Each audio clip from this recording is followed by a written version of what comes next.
Halo tenaga kesehatan. Selamat datang di submateri pokok berikut.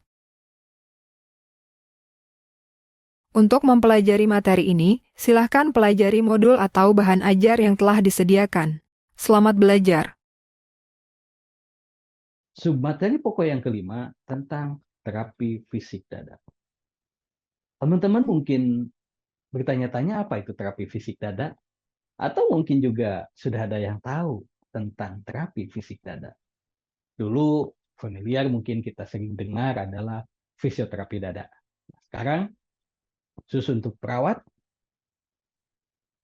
kita namakan tindakan kita ini adalah terapi fisik dada. Apa itu?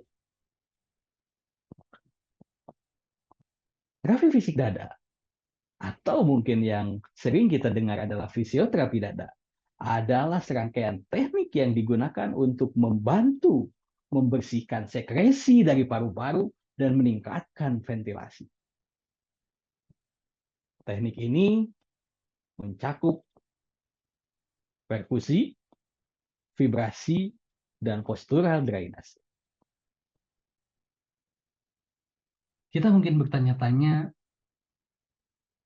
kenapa perlu dilakukan terapi fisik dada? Ada beberapa tujuan dilakukannya terapi fisik dada.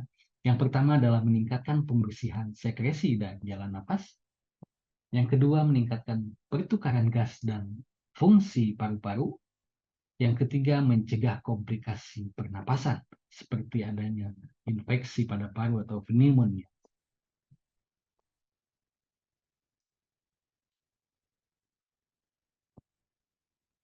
Sementara indikasi terapi fisik pada dada ini, yang pertama adalah dilakukan pada pasien dengan sekresi mukus yang berlebihan. Misalnya pada pasien-pasien dengan radang bronkus yang kronis. Yang kedua adalah pada pasien dengan atelektasis. Yang ketiga dengan pasien-pasien pasca operasi yang tidak dapat bergerak secara efektif. Sehingga ini perlu dilakukan terapi fisik dada. Yang berikutnya, ketika ada indikasi pasti ada kontraindikasi biasanya. Nah, untuk kontraindikasi terapi fisik dada ini, antara lain adalah pasien dengan fraktur tulang rusuk atau sternum, kemudian pasien dengan trauma dada atau cedera spinal, dan juga kondisi medis yang menyebabkan peningkatan risiko perdarahan.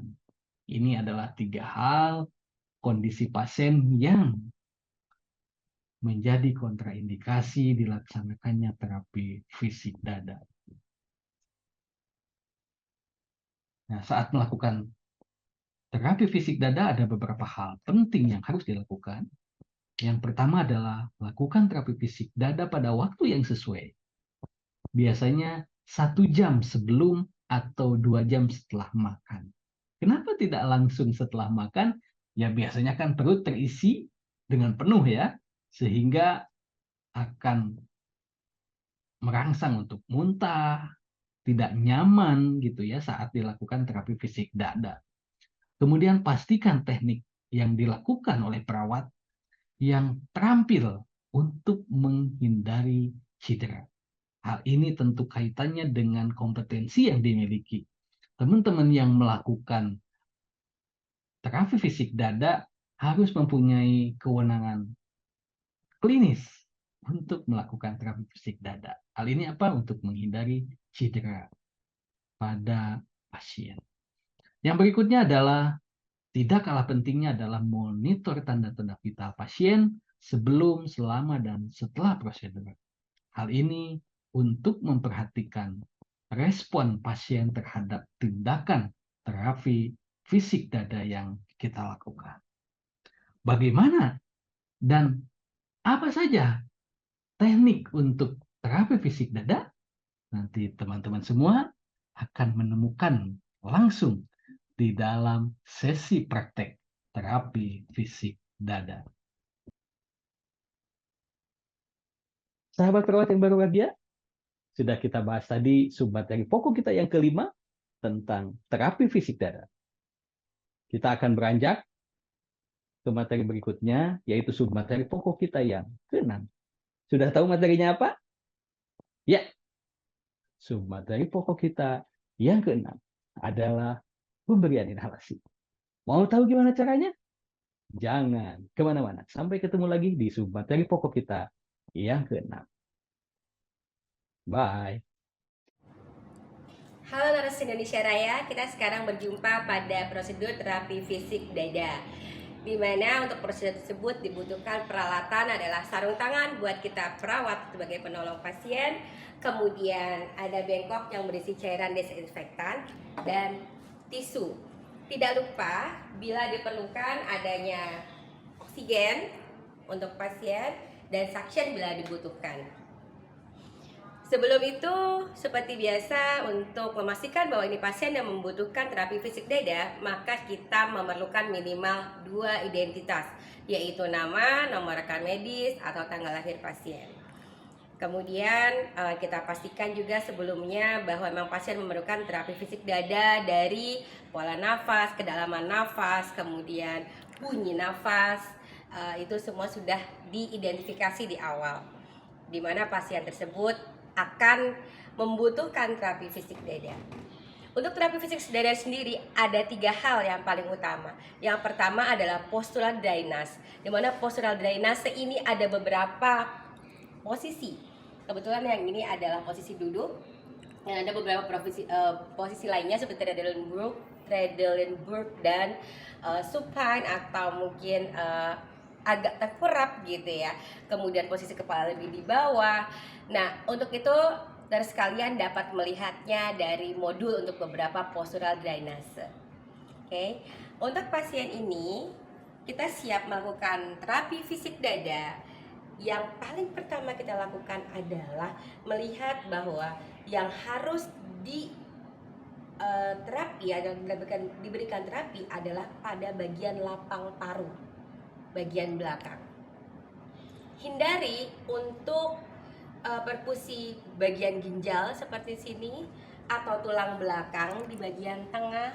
Kalau pada wanita mungkin di depan ada payudara atau ada tulang rusuk yang patah, itu harus kita hindari. Dan itu sudah kita ketahui di awal. Ya.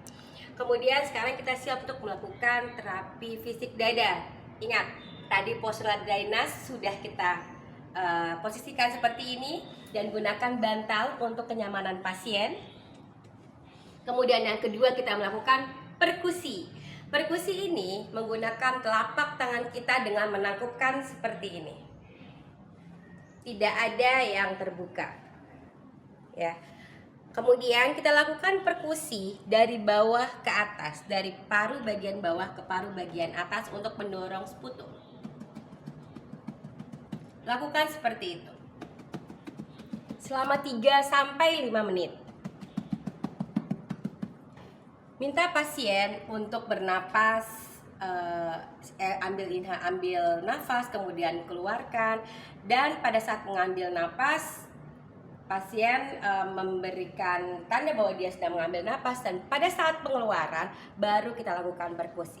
Silakan Bapak ambil nafas, keluarkan, ambil nafas kembali, keluarkan, seperti itu. Kemudian setelah dilakukan selama 3-5 menit, kita dapat melakukan vibrasi pada bagian lapang paru, yaitu memberikan getaran pada saat pasien melakukan ekspirasi. Silakan Bapak sekarang ambil napas, keluarkan.